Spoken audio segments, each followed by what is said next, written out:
205 კერძო სკოლიდან 133-ზე ნაკლები მოსწავლე ყავს, რის გამოც ბაზარი კვლავ ფრაგმენტირებული რჩება.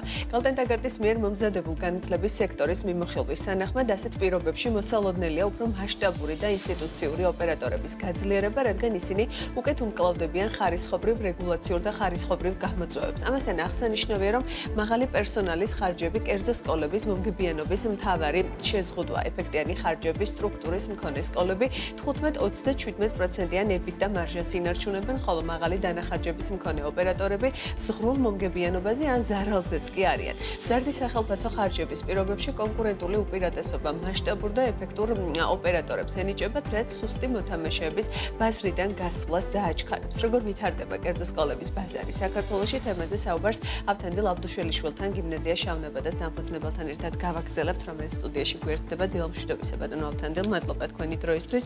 საკმაოდ საინტერესო კვლევა იყო, რომელიც ფართოდ სწავლობს კერძო სკოლების ბაზარზე არსებულ ვითარებას და რამდენიმე ძირითადი საკვანძო საკითხი იყო გამოტანილი, მათ შორის ერთ-ერთი ის, რაზეც ვისაუბრეთ, რომ ძალიან ბევრი სკოლა არის მცირე კონტინგენტიანი, რაც ნიშნავს, რომ მომგებიანობა არც ისე მაღალია. როგორია დღესდღეობით ვითარება კერძო სკოლების ინდუსტრიაში, რამდენად მსხვილდება ეს სექტორი და მოლოდინები რამდენად არის, რომ შეიძლება ბაზარზე რაღაცა რიგი მსხვილი გამსხვილებები იყოს, რაც პრინციპში დაწყებული იყო წინა პერიოდში. მოგესალმებით, მადლობა მოწვევისთვის. პირველ რიგში ულოცავ ესპანეთის გუნდის გულშემატკივრებს, წარმატებულ გამარჯვებას.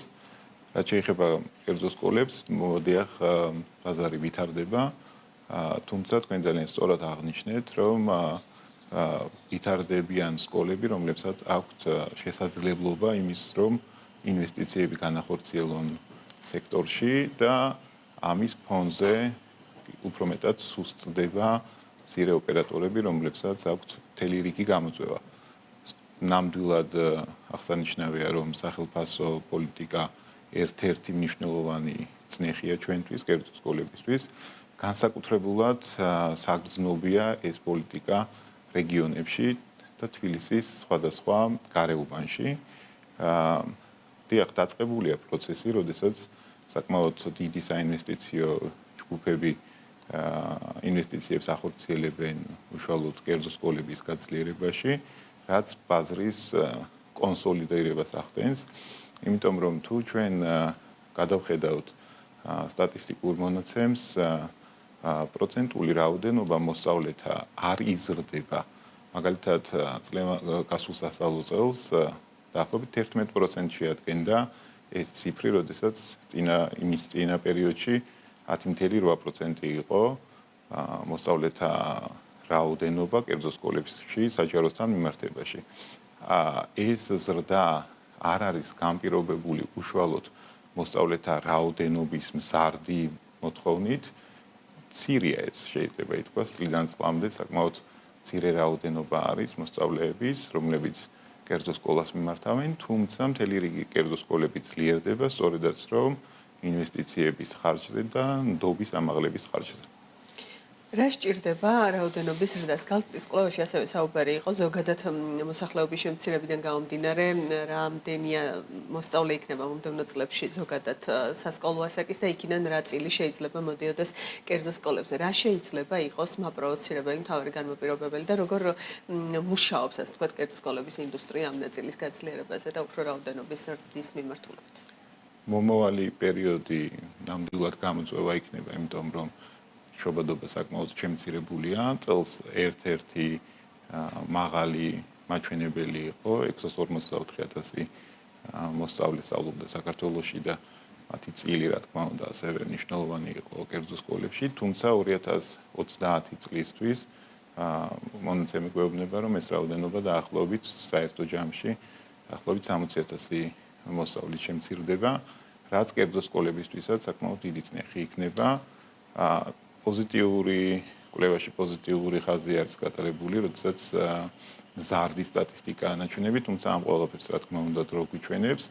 რაც შეეხება უშუალოდ კერძო სკოლებისგან გადასადგილ ნაბიჯს, მნიშვნელოვანია, რომ კერძო სკოლები არ თავაზობენ მშობელს მხოლოდ სწავლების სერვისს.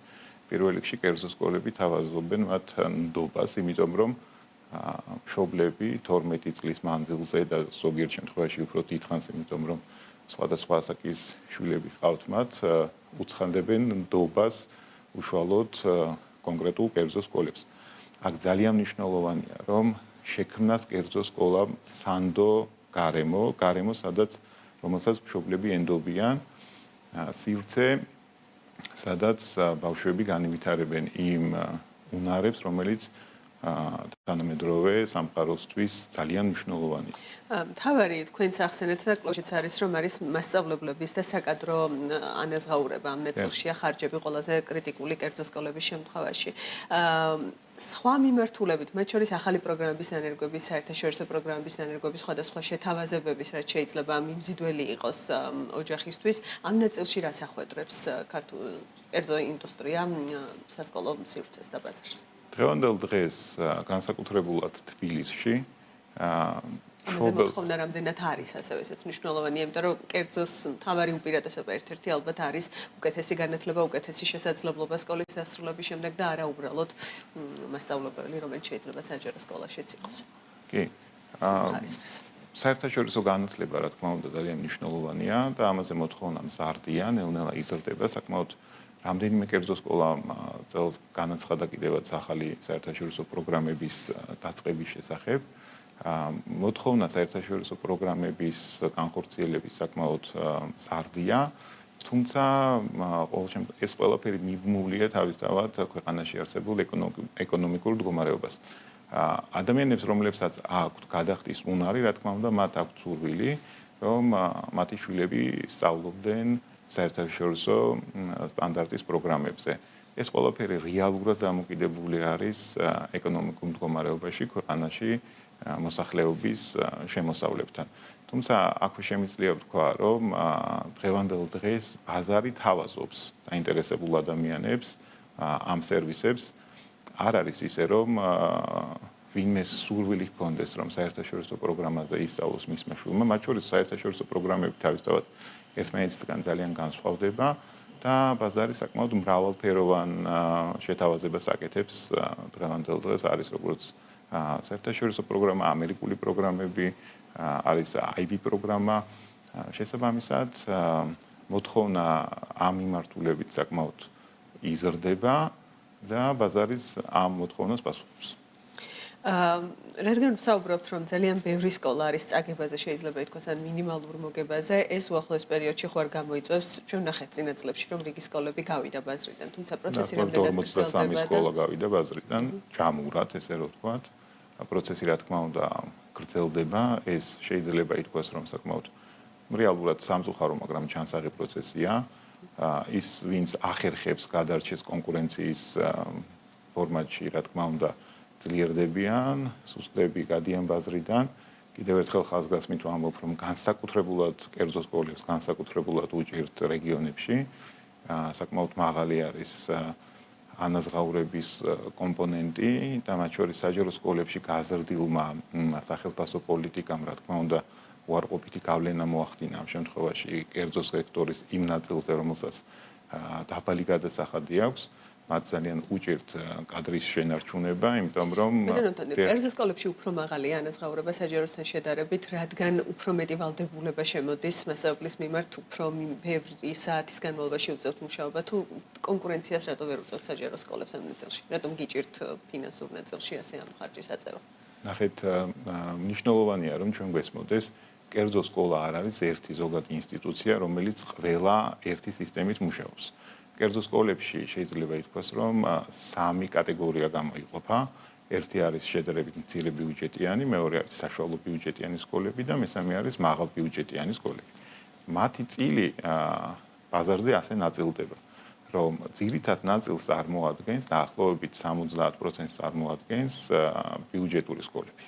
ბიუჯეტურ სკოლებს ძალიან უჭირთ ამ კონკურენციის გაწევა, როდესაც თქვა წლიური გადასახადის სკოლაში არის 5000 ლარი, თვეში თქვა 500-600 ლარი. ამ შემთხვევაში კერძო სკოლისთვის ძალიან რთულია კონკურენცია გაუწიოს ზოგადად მაღალ ბიუჯეტიან სკოლებსაც და კონკურენციაში შევიდეს, რა თქმა უნდა, საჯარო სკოლებთან, ამ შემთხვევაში სახელმწიფო პოლიტიკის თვალსაზრისით, რა თქმა უნდა, მოთხოვნები კერძო სკოლას გაცილებით უფრო მაღალი აქვს, ვიდრე საჯარო სკოლას აქვს. შესაბამისად, თანამშრომელი შესაბამის დაფასებას და ანაზღაურებას ითხოვს. რაც თავისთავად შემდეგ თუ არ არის ეს შესაბამისად დაფასებული, რა თქმა უნდა, თანამშრომელს უბიძგებს, რომ იფიქროს სამუშაო სივრცის შეცვლაზე. შესაბამისად საჯარო სკოლები დიდ კონკურენციას გიწევენ ამ ნაწილში. საჯარო სკოლები უწევენ დიდ კონკურენციას ამ ნაწილში. ჩვენ გვისაუბრია ერთადაც და არაერთხელ აღმინიშნავს, რომ მასწავლებლებისთვის ხშირად საჯარო სკოლაში მუშაობა გარკვეული კომფორტის ერთგვარი ზონაც არის, იმიტომ რომ კერძო სკოლებში თანამშრომლების მასწავლებლების მიმართ საკმაოდ მაღალია თქვენ როგორც ახსენეთ მოთხოვნა მშობლის მხრიდანაც ადმინისტრაციის მხრიდანაც მოლოდინებია საკმაოდ მაღალი მშობლებს არ უნდათ კერძო სკოლაში როდესაც დაჰყავთ ბავშვები დამატებით კიდევ სხვადასხვა საგნებში ამიცადინებდნენ რაც რა თქმა უნდა მასწავლებლების ჩართულობის ფონზე ხდება შესაბამისად თუ ანაზღაურება არ არის მზარდი არ არის სტაბილური რა თქმა უნდა მათ თვალი უჭირავთ ამ შემთხვევაში საჯარო სკოლებში. თუმცა ესაც უნდა აღინიშნოს, რომ საჯარო სკოლაში მუშაობის დაწყება არც თუ მარტივია, ესაც მნიშვნელოვანი კომპონენტია, იმიტომ რომ საკმაოდ ბევრი მოთხოვნა საკმაოდ მაღალია საჯარო სკოლაში მუშაობის დაწყებაზე და ესაც გარკვეულწილად ჯერჯერობით შეიძლება ითქვას, რომ კერძო სკოლებისთვის ერთგვარი დამატებითი სარგებელია, როდესაც ვთქვათ ასეთი გადინებაც ვერ ხდება, იმიტომ რომ საჯარო სკოლაშიც მუშაობის დაწყება მარტივი არ არის, მაგრამ ეს რა თქმა უნდა წნეხია იმ ნაწილის კერძო სკოლებისთვის, ვისაც საკმაოდ მცირე ბიუჯეტი აქვს, კიდევ ერთხელ განსაკუთრებულად აღნიშნავ რეგიონის სკოლებს, თბილისის გარეუბნის სკოლებს, მათ საკმაოდ ბევრი გამოწვევა აქვს, აქ ემატება ინფლაციის ნაწილი, ინფრასტრუქტურული გაუმჯობესების ნაწილი, ტექნოლოგიების ნაწილი, კერძო სკოლებს საკმაოდ დიდი კონკურენცია აქვს. თუმცა ამის ფონზე ესაც უნდა აღინიშნოს, რომ სექტორი საკმაოდ საინტერესოა, იმიტომ რომ ბაზარზე ჩნდებიან ახალი მოთამაშეები, წელს სამი ახალი სკოლა იხსნება უკვე სექტემბრიდან, რაც იმას მიანიშნებს, რომ საკმაოდ დაინტერესება საკმაოდ მაღალი არის კერძო ინვესტორების მხრიდან. საქმიანობა ძალიან საინტერესოა. მაღალ საფასო კატეგორიაში საშუალოში თუ სად არის ახალი სკოლების გახსნის რესურსი? ახალი სკოლების გახსნის რესურსი არის საშუალო და მაღალ კატეგორიაში. მცირე ბიუჯეტიან სკოლები თითქმის აღარ იხსნება, იმიტომ რომ საინვესტიციო კაპიტალი ჯერ ერთი საკმაოდ მაღალი გჭირდება იმისთვის, რომ არსებულ ბაზარზე შემოხვიდე და ამიტომ, რა თქმა უნდა, ინვესტიციებთან ერთად მნიშვნელოვანია მე უკვე ჩადებული თანხების უკან პერიოდულად დაბრუნება, რაც მცირე ბიუჯეტიან სკოლას საინტერესოს ნამდვილად აღარ ხდის საინვესტიციო ფორმაში. საშუალოში რამდენად იზრდება რაოდენობა მოსწავლეების? თქვენ თქვით, რომ 70%-ია დაბალი კლასის სკოლებში და საშუალოში რა არის ეს გადანაწილი? პროპორციულად შეიძლება ასე ითქვას. 20-ზე? დარჩენილი მაღალ.